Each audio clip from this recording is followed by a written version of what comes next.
안녕하세요. 오늘도 사연살롱을 찾아주셔서 감사합니다. 저는 30대 중반 직장인 여성입니다. 쌍둥이 아이를 키우고 있는 가정주부이기도 하고요. 지금은 분가에 나와 살고 있지만 얼마 전 어떤 사건을 겪기 전까지는 시댁에 머물면서 시어머니를 모셨고 잠시나마 철없는 시누이와도 함께 지내며 뒤치다꺼리를 했어요. 그 와중에 저와 남편이 시댁에서 큰 싸움을 겪고 분가에 나오게 되었던 이야기를 해보려고 합니다. 정리하자면 답 없는 시댁 탈출기 정도 되겠네요. 시댁은 시모와 손 아래 시누이, 그리고 저희 남편 딱 세 식구인 집안이었어요. 저와 남편은 병석에 누워 계시던 시아버님 생전에 결혼식을 올리기 위해 서둘렀지만 안타깝게도 시아버님은 끝내 결혼을 지켜보지 못한 채로 세상을 떠나셨죠. 저희는 쓰라린 마음을 서로에게 기대고 달래가며 결혼 준비를 이어갔습니다. 그때는 마침 남편의 여동생인 시누이도 혼담에 오가고 있던 시점이었죠. 그래서일까요? 저희 부부와 시누이가 결혼을 준비하는 내내 시어머니는 부쩍 적적해하는 모습을 보이고는 했습니다. 특히나 저희가 신혼집을 알아보면서부터는 시어머니의 적적한 모습이 더욱 심해졌어요. 가뜩이나 작은 체구의 시어머니 어깨가 어찌나 초라해 보이던지요. 대학교에 입학하면서부터 쭉 혼자 자취생활을 해왔던 저는 시어머니의 적적한 마음을 이해할 수 있었어요. 시아버님이 작고하신 지 얼마 되지도 않아서 두 자식들마저 각자의 가정을 꾸려서 집을 떠나게 되는 상황이었으니까요.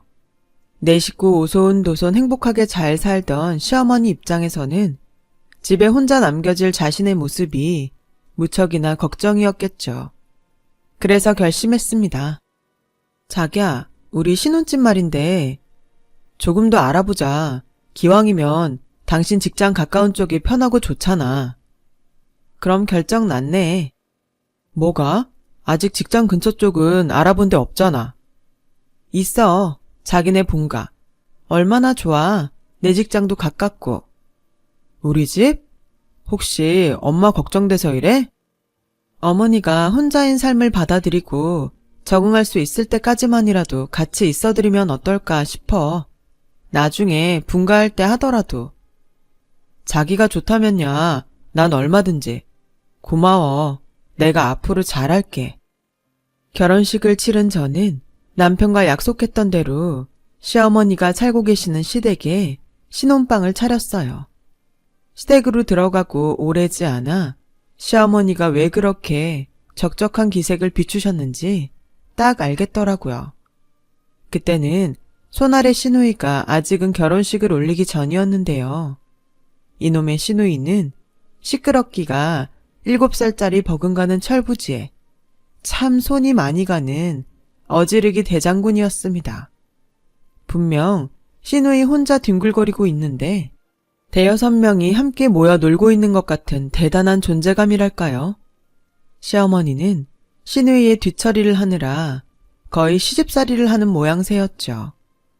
그런 시누이가 분가에 나간다는 생각을 하니 제 머릿속에도 어마어마하게 썰렁해진 집안 모습이 훤히 그려지더라고요. 생각대로 온 집안이 썰렁해져 버렸습니다. 시누이가 결혼을 하고 분가에 나가기가 무섭게 집이 무슨 절간이 되어버렸어요. 창가에다 풍경 하나만 걸어놓으면 이건 그야말로 외딴 산속 아무도 찾지 않는 암자 그 자체였죠. 다행히도 오래가지 않을 썰렁함이었습니다. 이거 죄송해서 어떡하죠, 어머님? 갑자기 죄송은 왜? 니들 혹시 무슨 문제라도 생겼니? 문제죠, 그럼. 그것도 아주 큰 문제요. 뭔데 이래? 뜸들이지 말고 얼른 얘기해보렴. 응? 죄송해요, 어머님. 저희가 어머님을 너무 빨리 할머니로 만들어버렸어요. 너희 임신했니? 임신 맞구나. 어머나 세상에. 놀라지 마세요. 그냥 임신도 아니고 쌍둥이래요. 아우, 하느님, 부처님, 천지신명이시여, 감사합니다. 잘했다, 잘했어. 얼마나 고생이 많았니? 고생이라뇨. 앞으로 더 열심히 살아야죠. 일단 건강하게 출산만 하렴. 나머지는 내가 다 해줄게. 산후조리도 내가 다 해주고 쌍둥이도 내가 맡아서 키워주마. 며느리도 딸 자식이라잖니. 엄마 입장으로 해주는 거니까 부담 갖지 말고. 시어머니는 발까지 동동 굴러가며 기뻐했습니다. 쌍둥이가 태어나면 직장 생활에 바쁜 저희 부부를 대신해 양육을 도맡아 주겠다고까지 먼저 약속했어요. 행복했고 너무 감사했죠. 쌍둥이가 학교에 입학할 때까지만이라도 직장을 잠시 그만두어야 하나 고민하고 있던 참이었거든요. 솔직하게 말씀드리자면 내가 쌍둥이 아이들에게 모자람 없이 올바르고 훌륭한 엄마가 되어줄 수 있을까? 하는 걱정이 꽤 컸습니다. 왜 그렇잖아요. 아이 하나에 모든 사랑을 집중하기에도 힘든 일이 육아인데 저희는 첫 아이인데다가 쌍둥이였으니까요. 그런 상황에서 시어머니가 먼저 도와주시겠다고 나서주시니 저희 부부로서는 감사하기가 이를 데 없었어요. 그날 저희 부부도 시어머니의 손을 꼭 붙잡고 약속했어요. 너무 과한 육아 부담은 드리지 않겠다고요. 저와 남편부터가 쌍둥이 아이의 부모로서 육아에 최선을 다하겠다고요. 용돈도 아주 넉넉하게 드리기로 했죠. 시어머니는 그렇게 큰 돈까지 바라고 돕는 것은 아니라고 했지만 저희 부부는 한사코 용돈을 안겨드렸어요. 요즘 세상에는 그렇게 하는 것이 부모의 도움을 받는 자식으로서 마땅히 해야만 하는 도리라며 설득해 가면서요. 시어머니는 그제서야 용돈을 받으셨죠. 저와 남편은 약속을 빠짐없이 지켰습니다. 친구분들께 어깨 힘 딱 준 채로 자랑하고도 남을 만큼 용돈을 드렸어요. 쌍둥이 아이의 부모로서도 최선을 다했고요. 저는 젖먹이들과의 유대감 형성을 위해 육아휴직도 썼어요.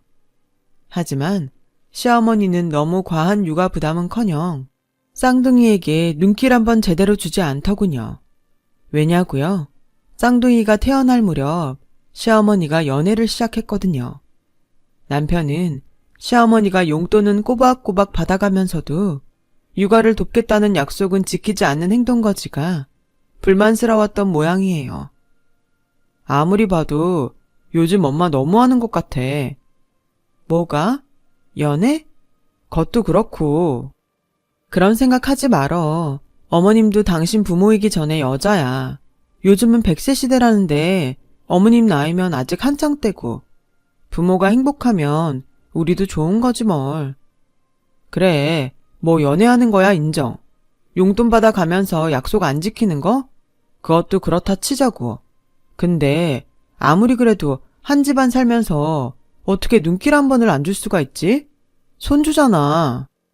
연애 초기잖아. 우리는 초기 때 남들 사정이 눈에 들어왔었나 뭐? 그건 그렇지만. 됐어. 나중에 나 육아휴직 끝나고 직장 생활이랑 병행하게 됐을 때 그때 도와주셔도 충분해. 혹시 못 해주시더라도 그런 걸로 기대하고 원망하면 안 되는 거야. 누가 뭐래도 쌍둥이 부모 책임은 우리한테 있는 거니까. 그랬던 저였지만 결국 시어머니에게 빈정이 상해버렸습니다. 시어머니는 쌍둥이에게 눈길조차 한번 주는 법 없으면서도 시누이가 출산한 외손주에게는 아주 지극정성이었어요.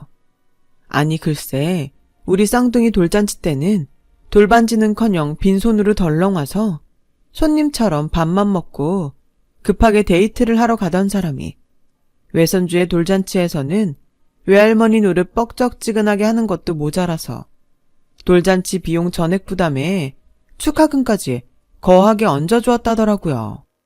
당연히 저희 부부가 드린 용돈에서 나온 돈이었죠. 심지어 데이트하랴 외손주 선물 사다 바치랴 바쁜 시어머니로부터 추가 용돈 요청을 받는 달이 잦아졌습니다. 이러니 빈정이 상하는 거죠. 며느리와 친딸 사이의 차별은 이미 이때부터 시작되었던 것이고요. 제가 제일 빈정이 상하는 건 시어머니는 입만 열면 며느리도 딸 자식이다 하는 말을 달고 사는 사람이었다는 부분이에요. 며느리도 딸이라는 핑계를 대가면서 육아휴직을 마치고 직장 생활과 쌍둥이 돌보기에 몸이 2개여도 모자란 저에게 시집살이까지 시키기 시작했는데 빈정이 안 상하고 백이겠냐고요. 청소, 빨래 같은 건 기본스러운 시집살이니까 얘기거리도 안 될 지경이었다니까요. 새벽같이 일어나 시어머니의 데이트 도시락을 쌌고요.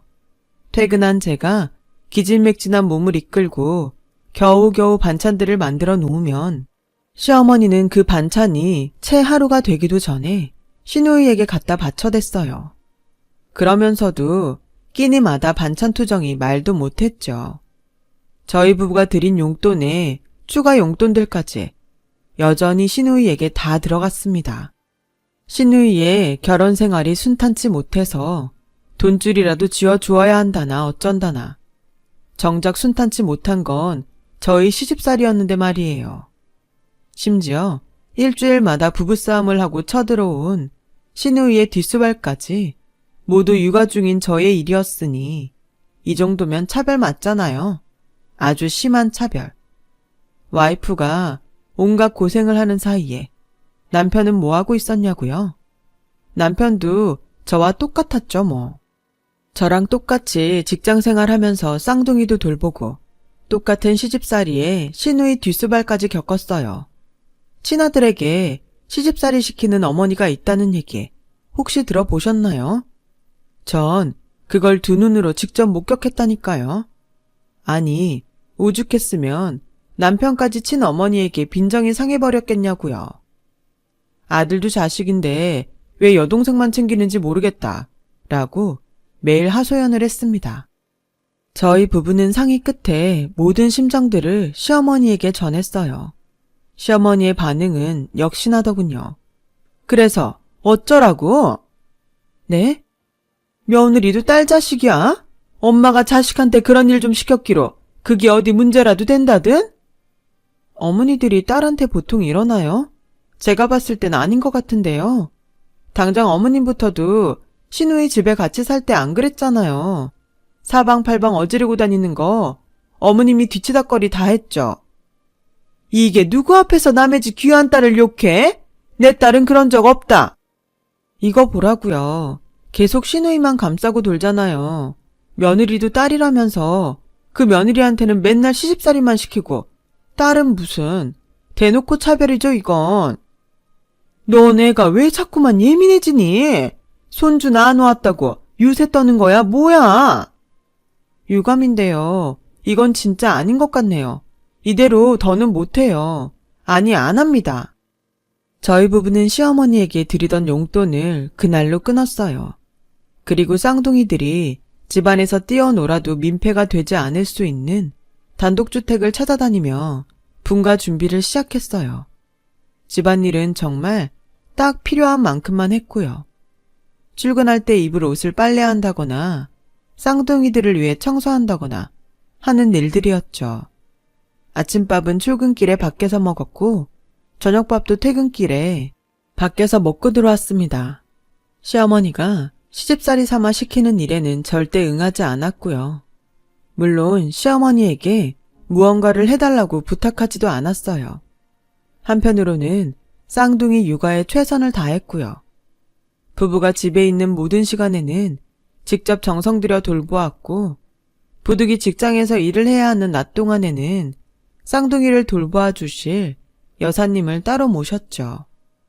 그러던 어느 날 시어머니가 저희 부부를 무척이나 조심스럽게 불러 앉히더군요. 시어머니는 한참이나 뜸을 들이다가 한마디를 툭 던졌습니다. 나 임신했다. 아, 네. 완전 축하드려요.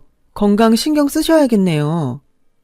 솔직히 살짝 놀라기는 했지만 그래도 저희 부부는 진심 가득한 미소로 시어머니의 임신을 축하했습니다. 아무리 사이가 틀어졌다고는 해도 새 생명의 탄생은 축복받아 마땅한 것이라고 생각했으니까요. 하지만 이어지는 시어머니의 이야기가 저희 부부의 축하를 싹 사라지게 만들었어요. 너희가 키워 너희 호적에도 올리고. 네? 그게 무슨 말씀이세요? 벌써부터 기가 먹었니? 너희 호적에 올려서 너희 자식으로 키우라니까는. 진심 아니시죠? 농담이잖아요. 그쵸? 내가 이 나이 먹고 애 뵌 것도 남사스러운데 농담 따먹게 하게 생겼니 지금? 어머님, 이 애는 앞으로 평생 니들 자식이야. 그렇게 생각하고 쌍둥이 키우는 김에 니들이 알아서 키워. 얼마나 고마운 일이니? 애 낳는 고통 한 번 더 겪지 않아서 좋고. 그걸 지금 말씀이라고. 아니, 정말 어디까지 보여주시려고 이래요. 며느리도 딸 자식이라면서요. 딸 자식 앞에서 얼마나 밑바닥까지 더 보여주려고 이래요 대체. 더 따질 것 없다. 어른이 그렇게 정했으니 젊은 놈의 것들은 고개나 넙죽 숙이면서 시키는 대로 따르기만 하면 돼. 말 같은 소리를 좀 하세요. 그야말로 미치고 팔짝 뛸 노릇이었습니다. 쌍둥이에게만 모든 사랑을 쏟아주기에도 서투른 초짜 부모인데 시어머니의 늦둥이까지 맡아서 키우라니요. 심지어 저희 부부의 호적에까지 올리라니 그게 말인가요? 방귀인가요? 호적에 올려서 키우면 그럼 그 늦둥이는 저희의 자식이 되는 건가요? 아니면 남편의 형제가 되는 건가요? 이게 어느 집구석 개족보냐고요. 더 가관인 건 늦둥이의 아버지 되는 사람으로부터 양육을 거절당하고 헤어지기까지 했으니 모든 양육비를 저희 부부가 알아서 하라는 것이었습니다. 그런 이야기를 듣는 내내 저는 제가 무슨 막장 드라마 주인공이라도 되는 줄 알았다니까요. 저와 남편은 당연히 크게 반대했죠. 시어머니가 옆에서 뭐라 떠들거나 말거나 귓등으로도 듣지 않았어요. 대꾸 한번 하지를 않았습니다. 고민할 주제도 못 되고 의논할 가치도 없는 이야기였으니까요. 하지만 정신 나간 시어머니는 눈썹 하나 까딱하지를 않더군요. 노산이라는 핑계를 대가며 산부인과도 최고급, 산후조리원도 최고급으로 우겨대지를 않나. 물론 그 비용은 모두 저희 부부에게 떠넘기려고 했죠. 참 사람이 이 정도로 염치가 없어도 되나 싶었습니다. 솔직히 사람 맞나 싶었어요. 시어머니의 희괴한 행동은 거기서 그치지를 않았어요. 저희 부부가 끝끝내 반대하고 나서자 그런 저희 부부에게 본때라도 보여주겠다는 듯이 가혹한 시집살이에 더욱 박차를 가하더군요. 이건 뭐 거의 머슴살이나 하라는 수준이었죠. 그래서 어떻게 했냐고요? 저희가 바보는 아니잖아요. 깔끔하게 무시했어요. 더는 들어줄 수가 없었기에 분가 준비를 서둘렀어요. 하루라도 빨리 시어머니의 해괴한 행동으로부터 벗어나고 싶었거든요. 하지만 참다 도저히 안 되겠더라고요. 그래서 저는 대놓고 따졌죠. 차라리 신우애한테 맡겨서 키우라고 그러죠 왜. 걔는 출가 외인이잖니. 시집을 갔으면 그 집 사람이지 우리 집 사람 아니야. 아 그러세요? 그런 사람이 저희가 해드린 용돈이며 반찬이며 왜 다 갖다가 시누이한테 바쳤대요? 어머님도 그 집안 식구인가? 갖다 바쳐? 너는 그게 시애미한테 할 얘기니 그게? 며느리도 딸이라면서요. 딸이 엄마한테 이 정도 얘기도 못하나요? 자기 자식을 딸 호적에 올려서 딸 자식으로 키우라고 강요에 협박까지 해대는 부모가 세상에 어딨어요. 심지어 양육비 한 푼 안 보태줄 거라면서. 퇴바라진 것? 아무래도 내가 아들 장가를 잘못 보낸 모양이다. 말은 바로 해야죠. 이건 제가 시집을 잘못 온 겁니다. 시누이와 며느리 차별 어지간히 하면서도 그게 잘못인 줄도 모르는 몹쓸 시어머니한테. 그래서 자식된 도리를 거부하겠다는 거니 지금? 자식 도리는 혜택이랑 뒷바라지 혼자 다 독차지하는 시누이한테 얘기하라니까요. 친정에서 우리 부부한테서 받아갈 거 다 받아갔으면 그 정도는 해야죠. 차별받을 대로 다 받은 이름만 딸인 저는 안 합니다. 못해요. 그렇게 다툼의 날들이 흘러가게 되었죠. 저희 부부는 시종일관 시어머니 앞에서 당당했어요. 그러는 사이 새 신혼집의 계약금까지 치르게 되었어요. 저희 직장과 도보로 10분 안쪽으로 가깝게 자리한 단독주택이었고 이삿날까지 받아놓고요.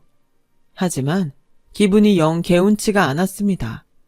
자꾸만 시어머니에게 쫓겨나는 꼴이라는 느낌이 들었거든요. 하지만 어차피 의절할 예정이었고 이삿짐만 챙겨 분가에 나가면 다시 볼 사이도 아니었으니 괜히 싸운답시고 서로 흠집이나 낼 필요는 없었으니까요. 하지만 일주일에 한 번꼴로 부부싸움을 해왔던 시누이의 불화 원인이 밝혀졌어요. 시누이의 남편이 주식에 손을 댔다가 아주 큰 빚을 졌던 것이 화근이었다더군요. 시누이는 시댁에 쳐들어와 펑펑 울었고 시어머니는 저희 부부에게 또 말도 안 되는 이야기를 꺼냈습니다. 새 신혼집에 지불할 잔금으로 시누이 부부의 빚을 갚아놓으라는 그런 얘기였죠. 이제는 돈까지 몽땅 내놓으라. 참을 수 없었습니다. 의절할 땐 의절하더라도 다시는 저희 부부를 만만하게 보지 못할 만큼 특단의 조치가 필요했어요. 저는 그런 생각을 남편에게 전했고 남편도 같은 생각이었는지 제가 제안한 계획에 아주 큰 도움을 주었어요. 그 계획은 바로 진짜 딸처럼 굴어버리기였어요. 시누이가 결혼 전 저희 부부와 한솥밥 먹던 시절의 행동 그대로를 시어머니에게 해버리는 것이었죠. 골칫덩이 시누이를 롤모델 삼아 행동을 복사했다는 설명이면 딱 맞을 겁니다. 남편이 쌍둥이와 함께 저희 친정에서 지내는 사이 시댁에 혼자 남아 특단의 조치에 돌입한 저는 작정하고 집안을 어지럽히기 시작했어요. 어지럽힌 그대로를 며칠씩 방치하고 과거 시누이가 했던 그대로 시어머니에게 청소를 부탁했죠. 아침 저녁 밥상 타령을 했고 반찬 투정도 서슴지 않았고요. 그러자 시어머니가 역정을 내더군요. 하다 별짓을 다 하는구나 아주. 시누이네 빚 갚아놓으려는 말이 그렇게 서운하디? 에이 왜 이래 엄마. 뭐? 엄마? 며느리도 딸이라면서요. 그럼 엄마 맞는 거죠. 네가 진짜 미쳤구나. 딸이 미친년이면 엄마는 미친년 엄마 되는 거네. 미친 게 유전이면 엄마도 미친 거고요. 기싸움이라도 해보자는 작정이니? CM이 이겨먹을 수 있겠어? 기싸움은 무슨. 시집가서 외간 사람 된 옛날 딸내미도 이랬었는데요 뭐. 이제 제가 이 집 딸이니까 이 정도는 해도 되는 거 아닌가? 야! 소리 지를 힘 있으면 용돈이나 주셔. 많으면 많을수록 좋고요. 맞다. 반찬도 신경 좀 써주세요. 직장 생활하는 딸내미 밥상 치고 영 부실하더라. 그게 뭐야 엄마씩이나 되셔가지고. 시어머니의 얼굴이 울그락불그락 터질 지경이더군요. 저희 골칫덩이 친딸 행세는 계속되었습니다. 회식을 하고 돌아온 다음날 아침이면 해장국 끓여 놓을 때까지 시어머니를 들들 볶았어요. 수시로 용돈 달라며 들러붙는 건 예산일이었고 저희 부부의 새 신혼집 잔금을 시어머니가 지불해달라고 요구했어요. 딸이니까요. 그러는 사이 제가 어질러 놓은 집안은 점점 거지소굴이 따로 없게 되어갔고 시어머니는 결국 제가 시키지 않아도 알아서 청소며 집안일들을 하더라고요. 그러다 아차 싶을 때면 또 역정을 냈고요. 저는 그러거나 말거나 전혀 기죽지 않았죠. 모든 말싸움은 매일같이 저희 승리로 끝났답니다. 긴 말도 필요 없었어요. 며느리도 딸이다. 한마디면 끝. 시어머니에게는 명분이 없었거든요. 본인부터가 며느리도 딸이라는 이유로 저를 막대왔으니만큼 제가 진짜 골칫덩이 딸처럼 굴어도 딱히 뭐라 꾸짖을 명분 하나 없었죠. 그저 속수무책으로 당할 뿐. 저는 기세를 몰아 사춘기 독하게 겪는 18 딸내미로 진화까지 이루었습니다. 엄마가 나한테 해준 게 뭔데? 하는 사춘기 딸. 굳이 설명 안 해도 느낌 오시죠? 암튼 그랬어요. 그렇게 얼마 뒤 시어머니도 안 되겠던지 신우이에게 도움을 청했던 모양이에요. 신우이가 화가 잔뜩 난 채로 쳐들어오더라고요. 이번에는 남편 차례였죠. 남편도 시어머니가 과거의 저를 향해 입에 올렸던 말 그대로 신우이를 퇴치했죠. 엄마가 그러더라. 시집간 여자는 출가 외인이라고. 넌 이제 그쪽 집안 사람이니까 우리 가족 일에 간섭하지 마. 뭐? 간섭? 출가 외인? 너도 화나지? 우리는 그런 대접 맨날 받으면서 살았어. 아무리 그래도 이건. 그리고 지킬 건 좀 지키자. 앞으로. 내 와이프가 너한테는 손윗사람 되거든? 위아래 연공서열 잘 파악해서 예의 갖춰 잘 모셔. 외간 사람이면 외간 사람답게 행동 조심하고. 오빠! 지하철 타고 가지? 멀리 안 나간다. 쪽도 못 쓰고 쫓겨나듯 현관을 떠나는 신우이. 그런 신우이를 흔들리는 눈빛으로 바라보며 벙찐 시어머니. 그 모습을 같이 보셨으면 참 좋았을 텐데요. 그날 몇 시간을 방에 틀어박혀 끙끙 고민만 해대던 시어머니가 초췌한 안색으로 저희 부부를 불러다 앉혔습니다. 그래, 내가 졌다. 이제 그만하고 분가해서 따로 살자꾸나. 뭘 어떻게 졌는데요? 며느리도 딸이라는 이유로 너를 막대했어. 똑같은 취급을 당해보니까 바로 알겠더구나. 솔직히 차별도 좀 심했던 것 같고. 심했던 것 같은 게 아니라 심했죠, 많이. 늦둥이는요. 늦둥이 호적 얘기랑 양육비 얘기도 철회하고 내 힘 닿는 대로 잘 키워보마. 얘기 다 했으면 이제 제 차례인가요? 말하렴. 저희가 시어머니와 며느리 관계를 이어갈 수 있을지 모르겠지만 이어가고 싶다면 앞으로 잘해주세요. 최소한 시어머니와 며느리 사이의 예의는 지켜달라는 이야기입니다. 최소한 사람답게 살아달라는 뜻이기도 하고요. 그러자 내 평생 속지 않은 심정으로 반성하며 살아보마. 살아보는 게 아니라 그렇게 사셔야 저희가 다시 볼 수 있어요.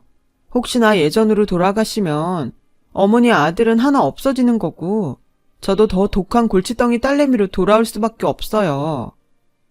저와 남편은 시어머니에게 거듭 확답을 받고 예정대로 분가에 나와 살게 되었어요.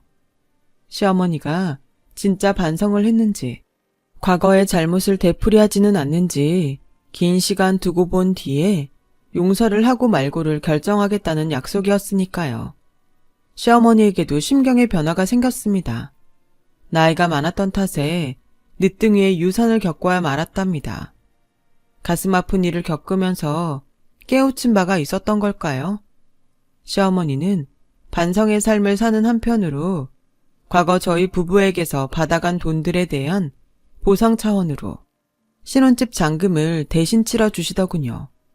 그렇게 지금은 시어머니는 며느리도 딸이라는 핑계로 저를 더 이상 막대하려 들지 않습니다. 과거의 잘못을 완전히 없던 일로 돌리지는 못하겠지만 새 사람이 되어 올바르게 살아갈 수 있다면 그것만으로도 충분하다고 생각합니다. 시어머니와 소란을 겪으며 정도 들었는지 조금 처진 어깨를 보면 안쓰럽게 보이기도 하는 요즘이에요. 저도 시어머니께 예의 잘 지키며 살아가 봐야겠습니다. 안 되면 사춘기 딸로 돌아가야죠. 며느리가 어떻게 딸이 되겠어요. 시어머니가 어떻게 엄마가 되고요. 그런 마음이 든다는 거죠. 서로 지킬 건 지켜가며 배려하고 사는 게 같이 잘 살아가는 지혜가 아닐까 합니다. 제 이야기 들어주셔서 감사해요. 모두 가족들과 행복하게 지내시길 진심으로 바랍니다. 건강하시고요. 여러분, 사연 댓글에 응원과 현명한 조언 부탁드려요. 좋아요와 구독은 저에게 큰 힘이 됩니다. 오늘도 좋은 일 가득하세요.